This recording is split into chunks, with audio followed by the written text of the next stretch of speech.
Good morning बच्चों। आज हम संस्कृत में पढ़ेंगे वाच्य। वाच्य में हम पहले जान लेंगे किसी भी बात को कहने का तरीका जो होता है वही वाच्य कहलाता है। वाच्य में हम जो भी बात करते हैं वो स्पष्टीकरण का तरीका होता है, कैसे हम बात को किस तरह से कह रहे हैं, किस तरह हम बात को अपने रखते हैं, तो उसका कई तरीका होता है। मैं जा रहा हूँ, मेरे द्वारा जाया गया है, मैं कल जाऊंगा। जो हमारी बात कहने का तरीका होता है उसी को हम वाच्य कहते हैं। अब वाच्य में हम देखते हैं वाच्य के प्रकार। वाच्य 3 प्रकार के होते हैं, कर्तृवाच्य, कर्मवाच्य और भाववाच्य। तो वाच्य को हम आगे पढ़ेंगे, कर्तृवाच्य करके पहला कर्तृवाच्य पढ़ेंगे, फिर कर्मवाच्य पढ़ेंगे और भाववाच्य। वो हम बारी बारी से पढ़ेंगे।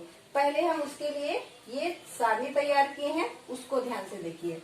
इसमें देखेंगे वाच्य जो है कर्तृवाच्य, कर्मवाच्य और भाववाच्य, इसमें विभक्ति कौन कौन से लगा हुआ है देखेंगे हम। वाच्य जो है कर्तृवाच्य में कर्ता जो है वो प्रथम विभक्ति, कर्म द्वितीय विभक्ति, क्रिया जो है प्रथम विभक्ति। इसको हम अगर सारणी बनाते हैं, इसको याद करने का टेक्निक होता है 1 2 1। वैसे ही इसमें कर्मवाच्य में देखते हैं, कर्मवाच्य में कर्ता जो है तीसरा विभक्ति होता है, कर्म में पहला विभक्ति होता है और क्रिया में पहला विभक्ति।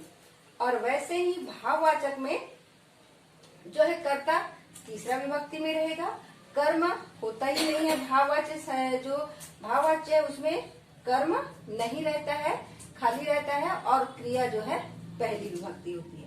अब कर्तृवाच्य में जो है कर्ता जो है कर्ता के अनुसार क्रिया होता है। जैसा कर्ता रहेगा प्रथमा में है तो क्रिया भी प्रथमा में होगा।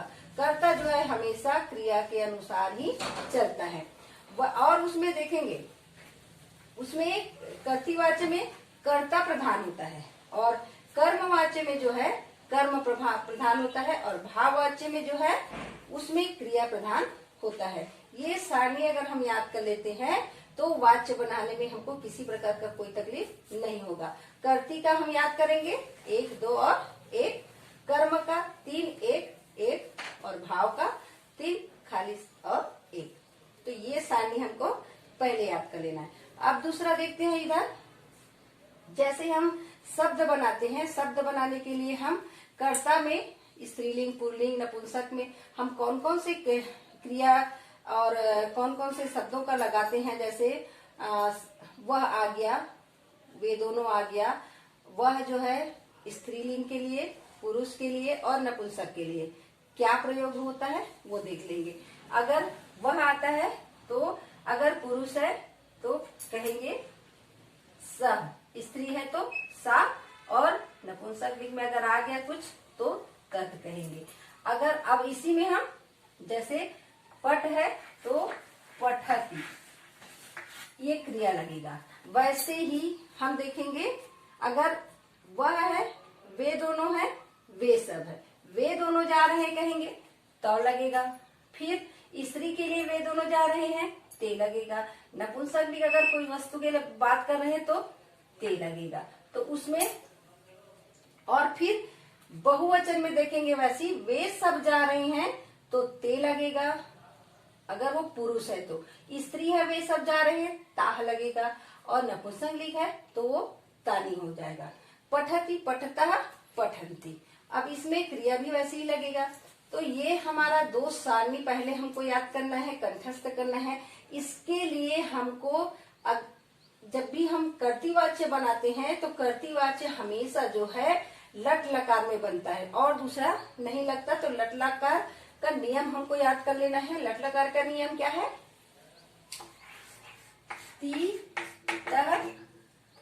तीतः अंति, सी थ और आमी आओ आ।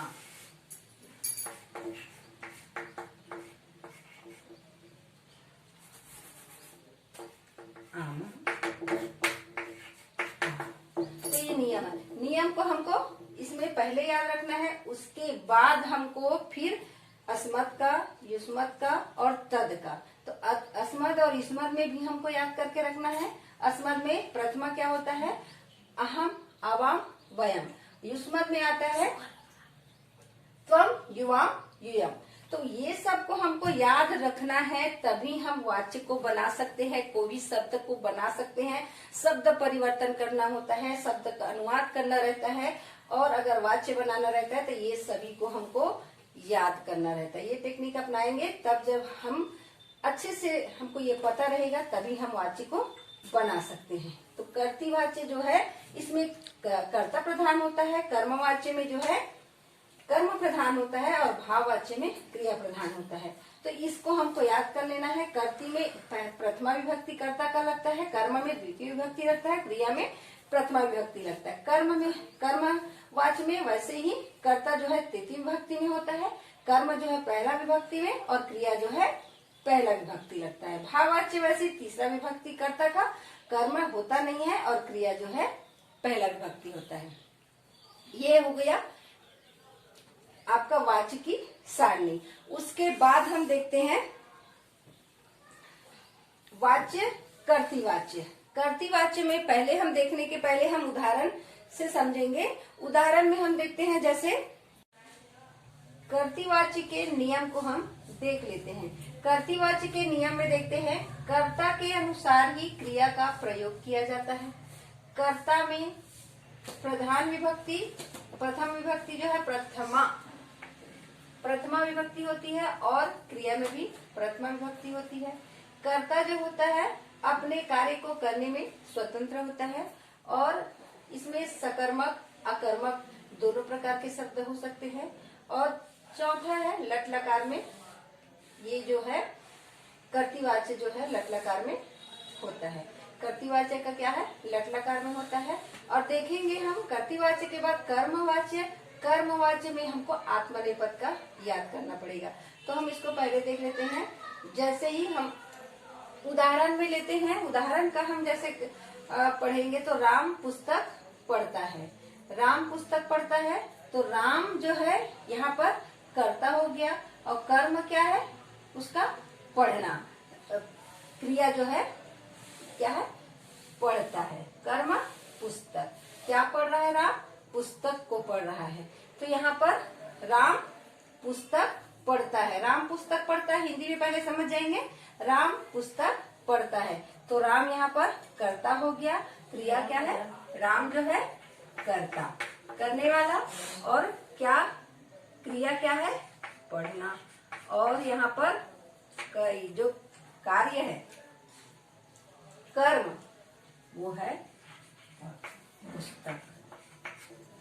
तो राम पुस्तक को पढ़ता है। अगर पुस्तक ना हो तो राम पढ़ता है बोलेंगे। तो यहाँ पर क्या कर्म आया ही नहीं, तो यहाँ पर कर्तृवाच्य नहीं होगा। कर्तृवाच्य के लिए कर्म का होना जरूरी है। तो राम जो है पुस्तक पढ़ता है, राम जो है फल खाता है, राम जो है बाजार जाता है, ये सब कर्तृवाच्य का नियम होगा।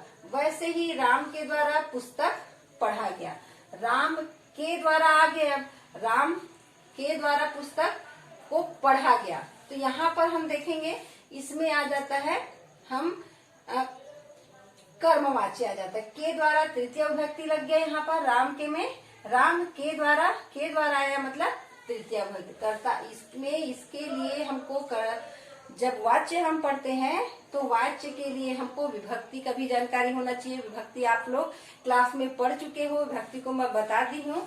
कर्ता ने कर्म को कर से, तो इसमें तृतीय विभक्ति लग गया है तो के द्वारा। तो राम के द्वारा पुस्तक को पढ़ा गया। उसमें आप सारणी बनाए हैं, सारणी में हमको हम बता दिए हैं कि तीन जो है, तीन एक एक और तीन तीसरा विभक्ति लगता है कर्मवाच्य में। तो रामेण रामेण, ठीक है। तो राम के द्वारा पुस्तक को पढ़ा गया। अब देखते हैं राम पढ़ता है, राम पढ़ता है, ये सिर्फ पढ़ रहा है, ये भाववाचक में आएगा। इसमें क्रिया है ही नहीं, इसमें क्रिया नहीं है, राम पढ़ता है, सिर्फ राम पढ़ता है, इसमें क्रिया है ही नहीं। क्योंकि हम देखेंगे भाववाच्य में भाववाच्य में क्रिया का लोप होता है, क्रिया रहता ही नहीं है। तो ये हम सीधा सिंपल हिंदी में इसका अर्थ समझ लिए। अब हम देखते हैं इसका उदाहरण।